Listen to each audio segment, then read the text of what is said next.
Budget आने से पहले और बजट आने के बाद पूरा देश और पूरे देश में ये बहस चल रही थी कि अमेरिका को लेकर के डील होने जा रही है।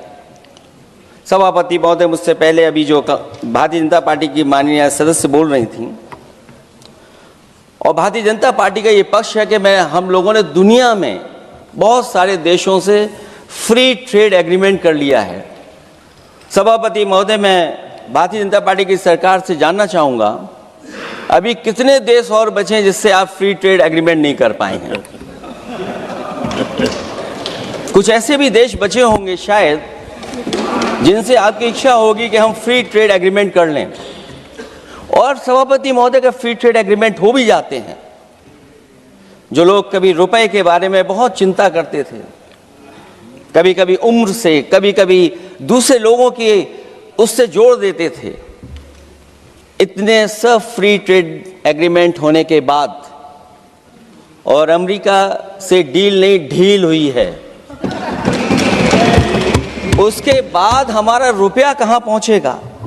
और अगर यही डील होनी थी तो 11 महीने इंतजार क्यों कराया?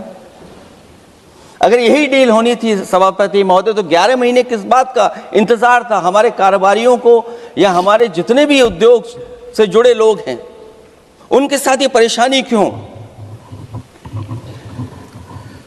बजट पर सबसे पहला सवाल यही है कि डील पहले बनी है बजट।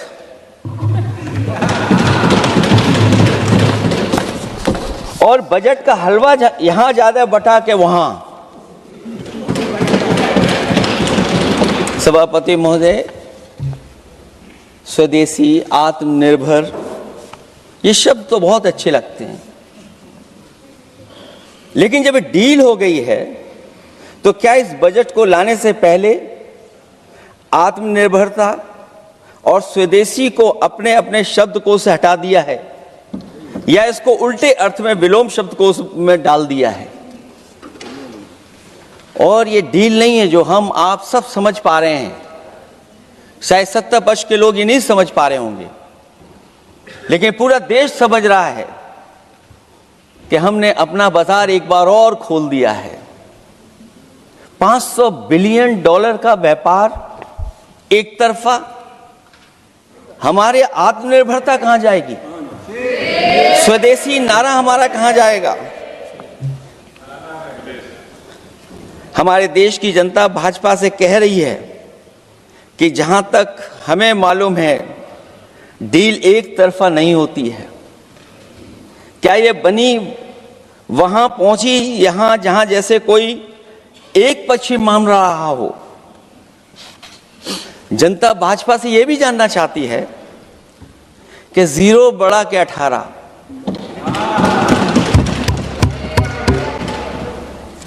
सभापति महोदय, भाजपा का समझौता गणित क्या यह है कि 18 0 के बराबर है? क्या 18 हमारा 0 के बराबर है? देश के किसानों, दुकानों, उद्योगों को बचाने के लिए खोखले शब्दों के अलावा भाजपा के पास कोई और सुरक्षा कवच या संरक्षण योजना है कि नहीं है? इसलिए मैं सभापति महोदय कहना चाहता हूं, ये बजट दिशाहीन है। इस बजट में कोई विजन नहीं है कि 2047 तक हमारा देश विकसित भारत बन जाएगा। और हम जैसे लोगों को, समाजवादियों को तो सरकार से पहले ही उम्मीद नहीं थी, और जिस सरकार से उम्मीद ना हो उसकी बजट से क्या उम्मीद होगी? इस बजट में पीडीए के लिए कुछ भी नहीं है।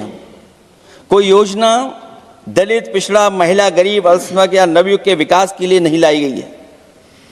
ऐसा लग रहा है कि सरकार ने इनके बारे में सोचना ही छोड़ दिया है। और अगर जीडीपी हमारी 7% है और नॉमिनल जीडीपी की ग्रोथ केवल 8% है, जो कि लगभग 12% होनी चाहिए थी, इसके कारण लोगों के हाथ में कम पैसा है, और कारण यह भी लगता है कि हमारा प्राइवेट इन्वेस्टमेंट नहीं आ पा रहा है।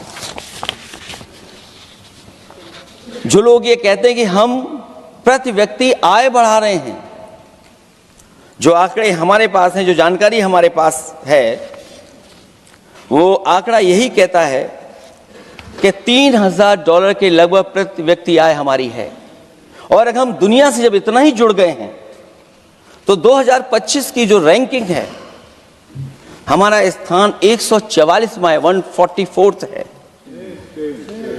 तो जहां हम इतना 10, 11, 12 साल से हम इतने बजट ला रहे हैं, क्या हमारे पर कैपिटा इनकम लोगों की नहीं बढ़ पाई?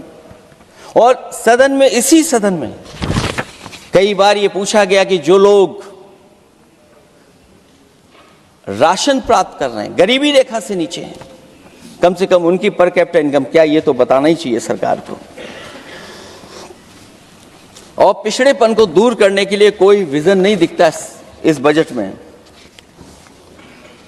जैसे जब बजट आता है तो बजट में ढूंढते हैं हम लोग कि हमारे स्टेट के लिए क्या और खास नया आया होगा। उत्तर प्रदेश जैसा प्रदेश जहां पर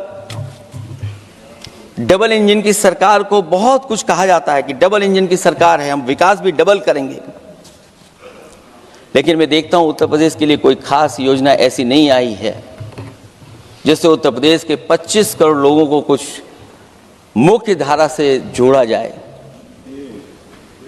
वैसे तो बड़े बड़ी योजनाएं बताई जा रही हैं कि हमारे कई फ्रेट कॉरिडोर्स बन रहे हैं, वाटरवेज बन रहे हैं, एक्सप्रेसवेज बन रहे हैं, लेकिन उत्तर प्रदेश जहां से प्रधानमंत्री जी आते हैं, भविष्य में जो बनेंगे एक्सप्रेसवे, लेकिन भारत सरकार के बजट से कोई भी अभी एक्सप्रेसवे वहां पर नहीं बना।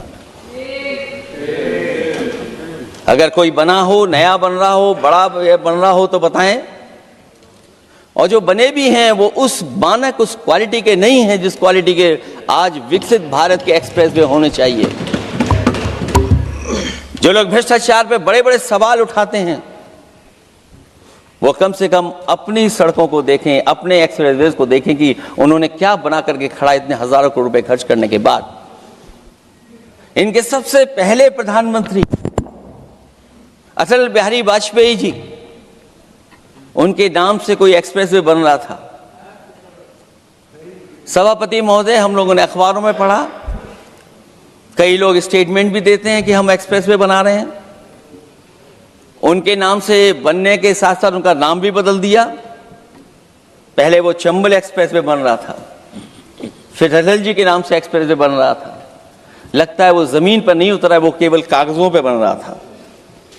तो ये तो एक्सप्रेसवे की बात हुई। सबसे बड़ा सवाल यह है कि किसान को लेकर के इन्होंने कहा कि किसान की हम आय दोगुनी कर देंगे। आज हमारा किसान इस उदारीकरण में कहां खड़ा है? जिस किसान को लेकर के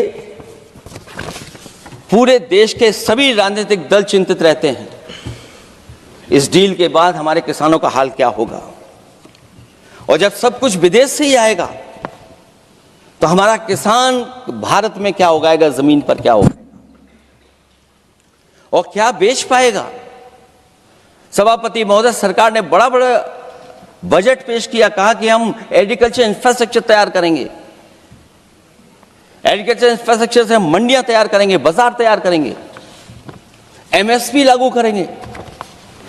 हमारे किसान जब काले कानून के खिलाफ लड़ रहे थे, बड़ी संख्या में जान चली गई, उसके बाद सरकार कहीं पीछे हटी और उन्होंने काले कानून वापस लिए। लेकिन आज भी किसानों को जो कानूनी गारंटी मिलनी चाहिए वो अभी तक एमएसपी की कानूनी गारंटी सरकार नहीं दे पाई है।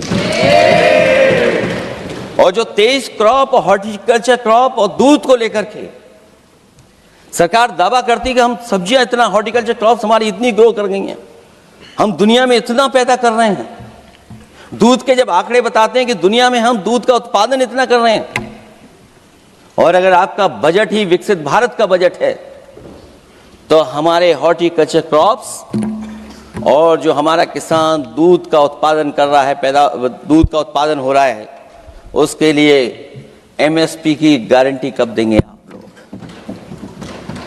और गारंटी हम लोग इसलिए मांग रहे हैं क्योंकि उसको घर कैसे बनाएगा, घर कैसे चलाएगा, अगर उसको लाभ नहीं मिलेगा, बच्चों को कैसे पढ़ाएगा, अपनी बेटियों को हंसी खुशी विदा कैसे कर पाएगा। और इधर तो जहां फसल की कीमत नहीं मिल पा रही है, सभापति महोदय, सोने के भाव कहां पहुंच गए हैं। पहले गरीब सोचता था जब हम अपनी बेटी की विदा करेंगे तो कुछ सोने का एक सामान खरीद करके दे देंगे उसको। जैसे जैसे बीजेपी की सरकार चली और आगे बढ़ती गई, 12 साल ऐसे हैं आ गए कि अब तो चांदी तो दूर, अगर यही सरकार चलती रही तो लोहे पर पीतल चढ़ाकर भी गरीब अपनी बेटी की विदाई नहीं करा पाएगा। कैसे अपने भविष्य के लिए 2 पैसे जमा कर पाएगा, मतलब आज क्या खाएगा, कल के लिए क्या बचा पाएगा। ये किसानों के बड़े सवाल हैं। भाजपाई किसानों को लाभ नहीं पहुंचाना चाहते हैं, ये किसी और को लाभ पहुंचाना चाहते हैं। कुछ अदृश्य लोग हैं जिनको लाभ पहुंचाना चाहते हैं, क्योंकि इनका बजट, जो बजट बनाते हैं वो आम जनता का ना उसमें जिक्र है ना फिक्र रहती है। और अगर फिक्र होती उनको तो किसान की खाद समय पर मिल जाती उन्हें, उनको बीज समय पर मिल जाता, सस्ती बिजली उपलब्ध हो जाती, सिंचाई या सिंचाई मुफ्त हो जाती थी। और मुझे याद है सभापति महोदय, समाजवादी सरकार में हम लोगों ने किसानों की सिंचाई मुफ्त करने के भी फैसले लिए।